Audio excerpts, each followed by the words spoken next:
안녕하세요. 면접병 면접오빠 영입니다. 네, 오늘은 정말 많은 채용을 하는 기업이 있다 그래서 여러분께 좋은 채용을 하나 소개시켜드리는 영상을 준비해봤습니다. 자, 소개하는 기업은요, 직방이에요. 여러분 다 아시죠? 특별히 오늘 이 내용의 신빙성과 신뢰도를 위해서 직방의 채용 담당자분을 저희 스튜디오로 초대를 했습니다. 안녕하세요. 저는 직방 채용 담당자 최동한이라고 합니다. 중간중간에 제가 궁금하고 여러분이 궁금할 만한 내용을 제가 대신 정확하게 탁탁탁 후벼파는 질문을 했으니까 궁금하셨던 내용들을 잘 해소하시는 시간 됐으면 좋겠어요. 자, 먼저 채용 공고를 보겠습니다. 여러분들이 제일 궁금한 거는 채용 포지션이겠죠? 이렇게 많은 포지션이 있네요. 개발 직군, 서비스 기획 운영, 마케팅, PR, 디자인, 데이터 직군, 사업 개발, 사업 운영 관리, 경영 관리 직군.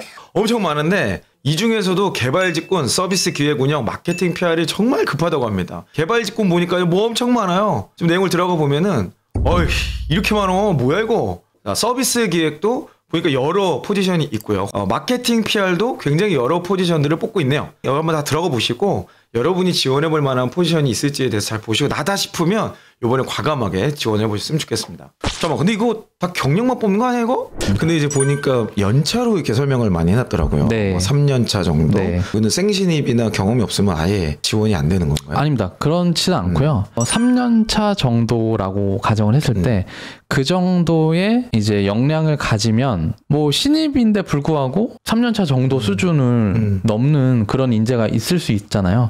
그런 인재가 있으면 채용도 가능하고. 그럼 예를 들면 이제 마케팅 이번에도 직무가 있던데 네. 거기에서 3년차 정도다. 제가 그 기업에 이제 최종 면접으로 하루 종일 있었어요. 네. 근데 거기 이제 마케팅에 지원하시면 총 경력이 2년이 안 되는데 네. 월 마케팅 개인이 집행했던 이제 금액이 월 4천이 넘는다 그러더라고요. 네네네. 그리고 뭐 그 로아스가 600%가 넘어요. 네. 이 정도면 뭐 괜찮습니까? 그럼요. 그런 것들이 다 경력 해수서나 이런 것들의 표현이 되기 때문에. 그렇죠. 예. 근데 성과가 없으면 어떡해요? 어떤 경험을 했는데 거기에 대해서 성과가 별로 안 나왔어요. 근데 그 안 나왔던 이유를 정확하게 간파하고 있고 그런 성과가 앞으로 나오지 않기 위해서는 어떻게 했었어야 됐는지까지 알고 있다면. 그러니까 결국 피드백을 했냐 네, 이 맞습니다. 얘기네요. 그렇죠? 자, 두 번째는 직방이라는 회사 들어가면 어떻게 일하는지 좀 보니까요. 이 회사 굉장히 재밌는 특징이 한 가지 있더라고요. 일단 홈페이지에 있는 내용은 이런 거예요. 자, 커뮤니케이션 우선, 모빌리티, 예측 가능성 뭐 이런 것도 있어요. 그래서 뭘 하냐?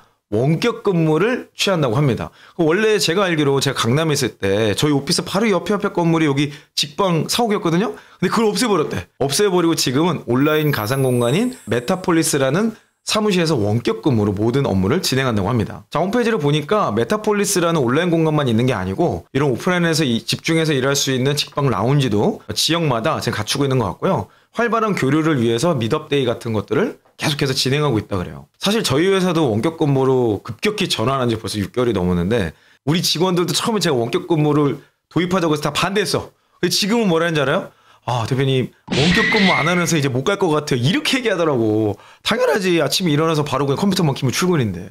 직방에서 원격 근무를 어떻게 하는지 한번 들어볼까요? 근데 그게 좀 좋은가요? 사실 그거를 시작하기 전에는 대표님이신 성우님도 네. 걱정이 많으셨고 직방에서도 다 이게 될까 걱정이 많았는데 메타버스라는 공간에서 근무를 해보니까 정말 오프라인에서 근무를 하는 것과 동일한 환경을 그대로 온라인으로 옮겨왔다는 측면에서 전혀 이제 이질감이 없었고 그리고 두 번째는 이제 그 전에 재택근무를 했을 때는 혼자서 고립되어 있는 어떤 좀 소속감이 단절된 느낌을 많이 받았어요. 그래서 그런 것들이 조금 그랬는데 지금은 이제 같은 테이블에서 같은 팀원들을 얼굴을 마주하면서 업무를 하다 보니까 정말 이제 소속감도 있고 외롭지도 않고 그런 느낌이 있어서 현실감이 있는 것 같습니다. 아니, 제가 그때 그 메타폴리스 사용해 봤는데 너무 현실판으로 만들어 놓은 거 아닌가. 네. 막 엘리베이터 타고 막 그러더라고요. 네.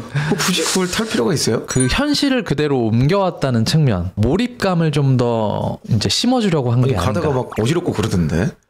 몰입감이 더. 아니, 뭐 너무 머리 아프더라고요. 막 적응이 전체가 막 움직이니까. 그러면 사람들이 좀 이렇게 팀워크나 이런 거는 괜찮나요? 아무래도 좀 한계가 있을 텐데. 이제 그런 것들을 좀 더 이제 보충하고 개선을 하고자 좀 이제 밍글링 토크라든지 이제 미드업데이라는 네트워킹 행사를 좀 많이 만들어가지고 끊임없이 소통을 하는 노력을 하고 있는 이제 단계인 것 같아요. 자, 이런 식으로 원격 근무를 하는데 이런 업무를 더 잘하게 하기 위해서 돕는 여러 가지 지원 정책을 가지고 있다고 합니다. 뭐 어떤 분들에게는 복지 뭐 이렇게 얘기할 수 있는데 그거 너무 좀 올드 패션드한 단어잖아. 우리는 지원 정책이란 세련된 용어를 쓰자고요. 자, 프로 직방러. 그러니까 뭐 직방에 입사하면 프로 직방러가 되겠죠. 이런 분들을 위해서 뭐 여러 가지 엄청 많은 제도들이 있는데 그 중에서도 제가 좀 특이하게 본 거는 가족 식사비라는 게 있네요. 가족끼리 분기별 30만 원 한도 내에서 식사를 하게 해준대요. 야, 이거는 진짜 좋은 것 같아. 내 이름으로 뭔가 가족들에게 한탕 쏠 수 있는 그걸 분기에 한 번씩 할 수 있는 거잖아요. 매월 자기관리비라는 것도 있네요. 내일 피부 헤어 이런 거 왜 하는 거야 이거? 그 지원 정책들을 제가 좀 보니까 네. 특이한 것들이 좀 있더라고요. 뭐 네. 가족 뭐 회식비 뭐 이런 것들이 있는데 그거 네. 좀 소개 좀 해주세요.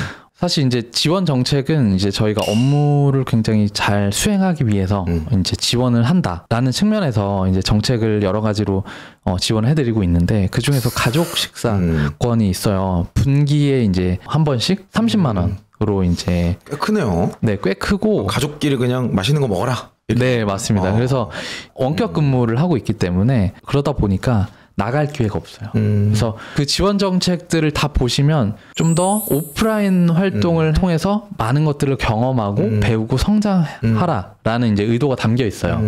그 30만 원이 한 번 결제만 허용이 되거든요. 그러니까 5만 원, 5만 원, 5만 원 나눠 쓸 수 없고 이제 화끈하게 먹어라. 화끈하게 좋은 음식을 먹고 그게 좋지. 이제 그런 식으로 지원 정책이 꾸려져 있습니다.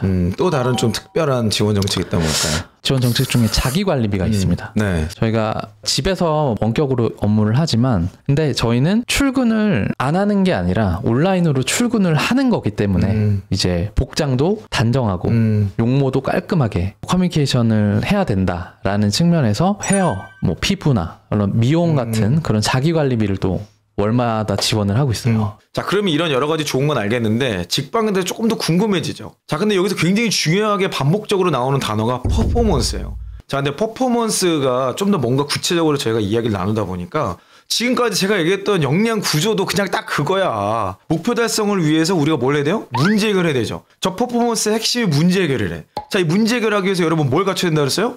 실행력 갖춰야 되죠. 실행력을 이야기하기 위해서 뭘 얘기해요? 의사소통과 분석력. 자, 인재상에 있어서 가운데는 지금 빠른 소통. 뭐 제가 보기 이거는 커뮤니케이션이에요.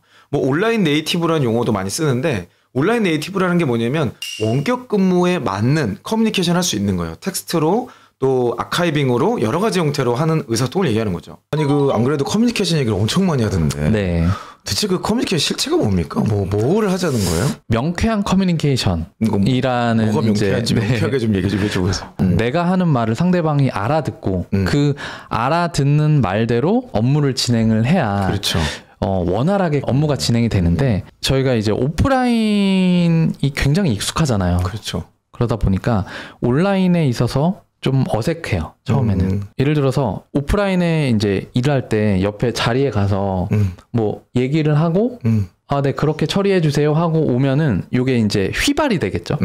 그래서 저희는 이런 얘기들을 노션이나 슬랙이나 이런 데이터 아카이빙을 통해서 꼭 관리를 합니다. 그래서 이런 것들도 온라인 네이티브의 하나라고 할 수 있고 그런 게 어떻게 보면 좀 구체적인 커뮤니케이션의 실체라고 할 수 있겠네요. 네, 맞습니다. 그죠? 네. 텍스트와 실제 네. 커뮤니케이션이 동반되는 거. 네. 그리고 기록물이 남고 네. 그걸 가지고 피드백까지 하는 거. 네. 뭐 그러면 좀 더 명쾌한 것 같아요. 네. 네. 그래서 저희가 이제 입사를 할 때 온라인 커뮤니케이션 가이드라고 해서 그런 가이드를 온보딩 교육 때도 이제 전달을 하고 있어요. 그래서 저희 온라인 가상 오피스에서 어떻게 커뮤니케이션을 해야 되고 뭐 장비는 어떻게 세팅을 해야 되고 뭐 마이크라든지 스피커는 어떻게 디폴트로 놔둬야 되고 대화할 때는 어떻게 해야 되고 회의실은 어떻게 이용해야 되고 이런 것들이 이제 가이드가 나가는데 그런 것들도 또한 이제 온라인 네이티브의 예시라고 볼 수 있겠습니다. 그 다음에 두 번째 특징은요. 능동적인 태도와 성장 욕구를 가진 사람이에요. 이거는 도전과 변화 뭐 이런 걸로 설명할 수 있을 것 같아요. 일단 도전하지 않으면 능동적인 태도 안 돼. 무조건 수동적이야. 성장 욕구를 가진 게 뭐예요? 변화에 익숙하다는 거예요. 변화라는 게 뭐야? 내가 하고 있는 일 내 것만을 보는 게 아니라 내 주변의 직무 위에 어떤 포지션 여러 가지 고객의 변화까지 고려한 트렌드와 고객, 사업, 직무 전문성을 다 고려한 여러 가지 슈퍼맨을 뽑겠다는 얘기입니다. 자, 여기서 말하는 슈퍼맨 뭐예요? 지금까지 제가 그렇게 주장했던 필살기 하나면 끝난다. 우리 채용을 담당하시는 매니저분께 어떤 사람을 뽑고 싶은지 한번 직접 들어보도록 할게요. 그 도전과 변화라는 이야기가 되게 많은데 네. 저런 거는 뭐 어떤 거? 도전을 해야 좋은 건가요? 사람의 스타일이 여러 가지가 있잖아요. 근데 뭐 기존의 방향을 운영하고 그렇게 업무를 진행하는 타입이 있을 수 있는가 반면에 뭐 늘 하던 대로 하는 게 아니라 기존에 하던 거에 대해서 끊임없이 질문하고 뭐 개선하고 그런 것들을 찾아내는 거기에서 또 성장을 하는 그런 사람들을 저희는 좀 더 선호한다. 네, 여러분께 좋은 기업에 좋은 기회가 되는 것 같아서 여러 가지 내용을 소개해 드렸는데요. 네, 저는 앞으로도 여러분께 도움이 될 만한 내용이라면 아무나 소개하는 게 아니라 저희가 철저한 검증을 통해서 여러분께 도움이 될 만한 내용들을 소개해 드리도록 하겠습니다. 자, 아래 더보기란과 고정 댓글에 상세한 내용 볼 수 있는 링크를 달아뒀으니까요. 궁금하신 분들 꼭 한 번씩 들러서 상세한 내용들을 파악해 보시면 좋겠습니다. 이상 이형이었습니다. 왜 저에게 연락을 하셨는지. 면접왕 이형이 직방과 공통점이 있다고 생각을 했어요. 어떤 공통점이 있나요? 이제 업계를 선도하고 있다. 그거 확실하네. 그런 공통점이 느껴져가지고. 이거 그거밖에 하면 안 돼. 또 다른 것도 뭐 없습니까? 너무 많아서 지금 그럼 한번 얘기해 보세요. 이거 얼버무리지 말고. 명쾌한 의사소통, 명쾌한. 네.